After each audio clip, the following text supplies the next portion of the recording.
Welcome back, everyone. This is Sheepdog Smokey with another episode of The World Has Gone Crazy.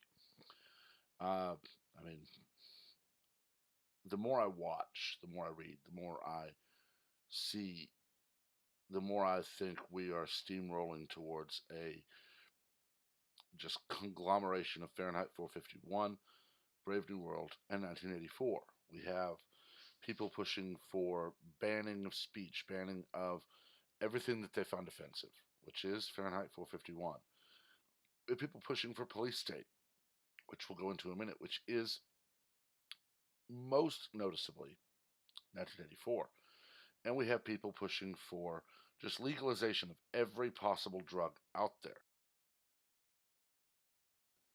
Sorry about that. I am going to try to mute if I have to cough. I don't want to deafen you. This one came out just a couple of days ago, actually yesterday.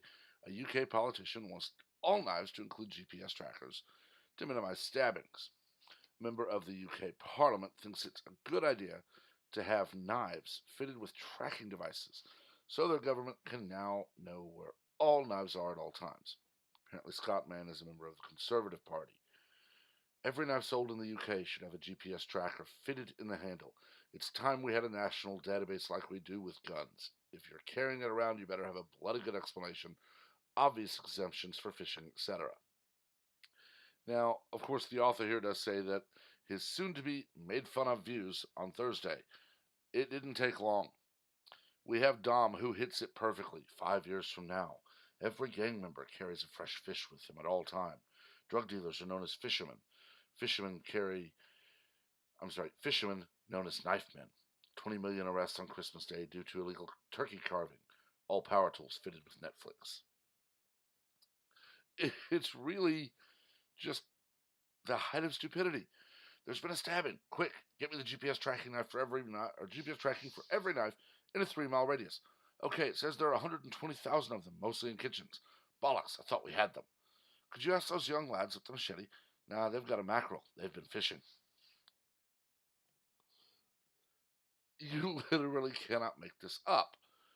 You know, people crow that when the UK banned guns, gun crime went down. What is this? Knife crime. And you have just the same thing with a different word. Instead of ban guns, ban knives. Then it'll be ban hammers, ban axes, ban baseball bats, ban hands. I realize I'm showing my own upbringing and my own faith, but if we look at the Christian faith, as well as the Jewish faith, which combined are the largest population of people on the planet, the actual first murder on the planet took place using a stone, a rock. Cain bashed in Abel's head with a rock. If we keep down this road, it will be ban rocks. I will admit, I've had training. I have been a firefighter. I have been a police officer. I took Taekwondo as a child because I wanted to. So I do know a few things not many people know. As a firefighter, I'm taught how to wield certain tools that honestly you can't buy. I don't know of any civilian need for a Halligan bar, but I'd like to have one just as a memento of my time in the fire department. Diamond bladed circular saw is construction or fire department because it will cut through concrete. But you look at any industry, if you look at construction, everyone there is going to have a hammer and a knife on them at pretty much all times. Are we going to change the law so that in order to use the hammer to assemble the wall you're putting up, you have to go to your supervisor who then has to call the police? Yes, I'd like permission for John to use a hammer for the next hour to assemble a wall on a home. Okay, we need to run a background check on John. That'll take a day. You can't make this up. It's just ludicrous, is what it is. We're moving down the same path over and over again. Crime does not happen because of a tool. Crime happens because of the person. This is the same logic that says Criminals steal cars, ban cars. Oh, now they're stealing motorcycles, ban motorcycles. Now they're stealing bicycles, ban bicycles. Now they're stealing horses, ban horses. Now they're just walking where they shouldn't walk, ban walking. Literally, you're saying that as opposed to enforcing the law, which would be to track down the person who commits a crime, be that murder, rape, theft, whatever, and imposing a sentence upon them that punishes them. I worked as a jailer. I am so glad I do not work there anymore. I do not enjoy law enforcement or corrections or detention. I am a firefighter, a former one because I got injured. But the life the inmates led was pretty cushy. They didn't have to work. They could volunteer for it, and if approved, they did get some like time off their sentence and all that. Got a few extra like hot meals a week, whatnot. But didn't have to work. They could buy cigarettes. They could buy candy and ramen noodles and all that. They got TV, phone calls, library. Got to go outside and play basketball. Basically, they lived the life of a socialist dream, with the one exception of being able to walk in and out of the building anytime they want. They had a place to sleep. They had things to read. They had TV to watch. They had games to play. They could call their friends or family. Granted, the family had to pay for it. They could go outside and play. They could have cigarettes. It was a pretty cushy life. And I realized that was a county jail. They were either riding out a few weeks at most until transferred to state or federal, or they were there for parking tickets or hot checks for 30 to 90 days. That, or like some of the idiots we've seen on YouTube, they mouthed off to a judge and got 60 days for contempt. Yeah, we had the worst of the worst that came in and then left shortly after for federal or state prison, and they lived the same life until transferred. They were watched a little more heavily and so on, and we had to respond to fights a few more times than normal. But when you look at it, they weren't being punished. Now, I'm not for, thumb screws and putting them in a dark hole for 23 and a half hours a day or any of that. But why can't we make them work? And not in like sewing or sweeping or whatever. Put them back out on the highway picking up trash. You know what? We don't have anything for them. Break up rocks. We'll make gravel and sell it. We used to run farms, prison farms. They would care for livestock and they would grow things. Those things were then sold to support the prison, basically augment the governmental funds coming to them. Prior to income taxes, it supported the prison. They were also taught a skill while doing this.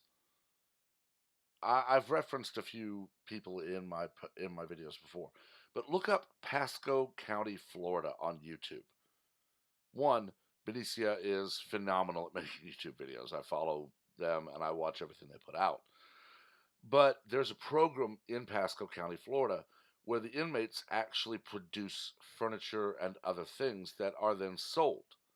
And I believe the proceeds go to charity. You would have to check with Pasco on that. But they're learning skills.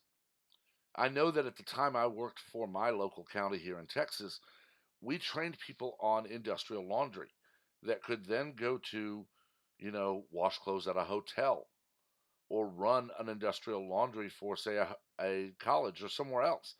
They were then helped to find jobs after they were released from our custody. Why are we not doing that? We have volunteers, yes, that come into the jails and they run literacy programs and they run GED programs and so on, and they help people gain an education so that they can then get out and make themselves better.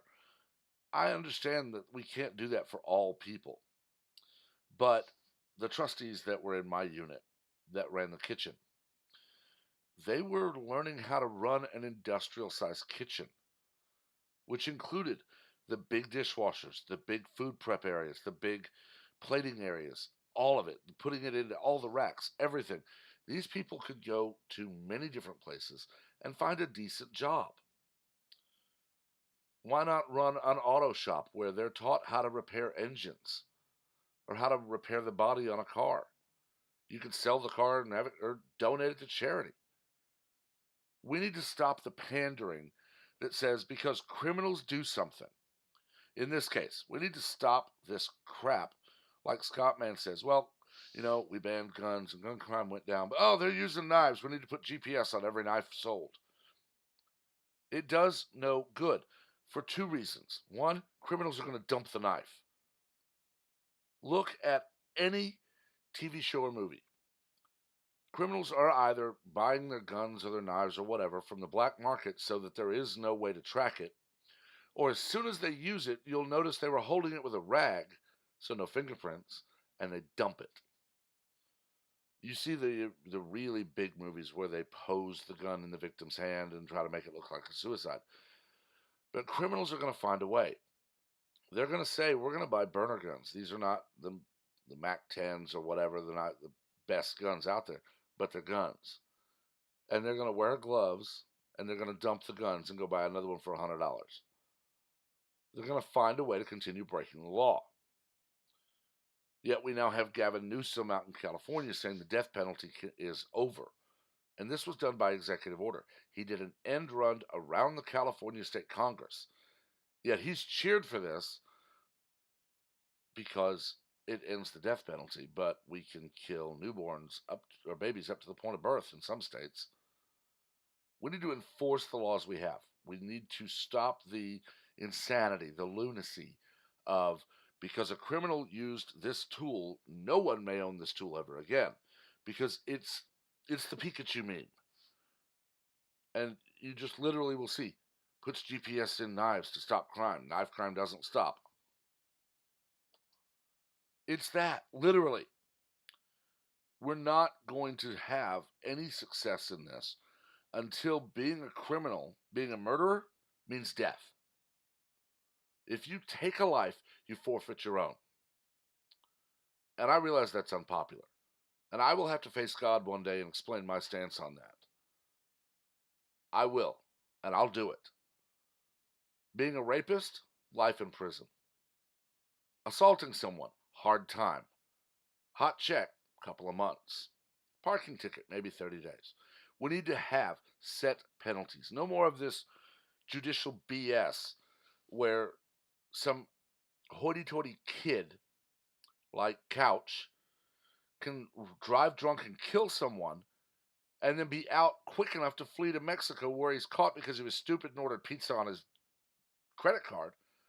But for crying out loud, we have an idiot up in the Northeast who tried to rape a woman, was stopped, thank God, by two Swedes, I believe. And then you have people complaining because his promising academic and athletic career was ruined. He tried to rape someone. It's very simple. You do the crime, you do the time. We need to take the money out of it. We need to take the social position out of it and stop the insanity of, well, he didn't know any better. He has affluenza. If you raise a child not to know that stabbing someone is wrong, Scott Mann should not tell you to put GPS in knives. Scott Mann should tell you your child is going to prison for life because he killed someone. But unfortunately, we have Scott Mann who manages to gain political power and now has a national platform in the UK, worldwide, thanks to social media, where he can say this patently asinine crap. And I guarantee you, if I went into this thread, I'm not going to because I don't want to get just a migraine. But if I went into this thread, you would probably find about a 50-50 split of people defending him and people like Dom or Mike pointing out his insanity. This has to stop. We need to stop the insanity of a criminal used tool X to commit a crime. Ban the tool!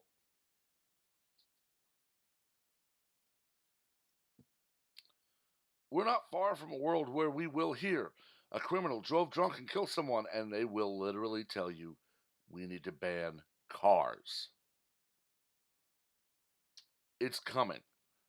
Orwell predicted it, as did Bradbury, as did Huxley and others. They are now spinning in their graves because the world they warned us about years and years and decades ago is coming true.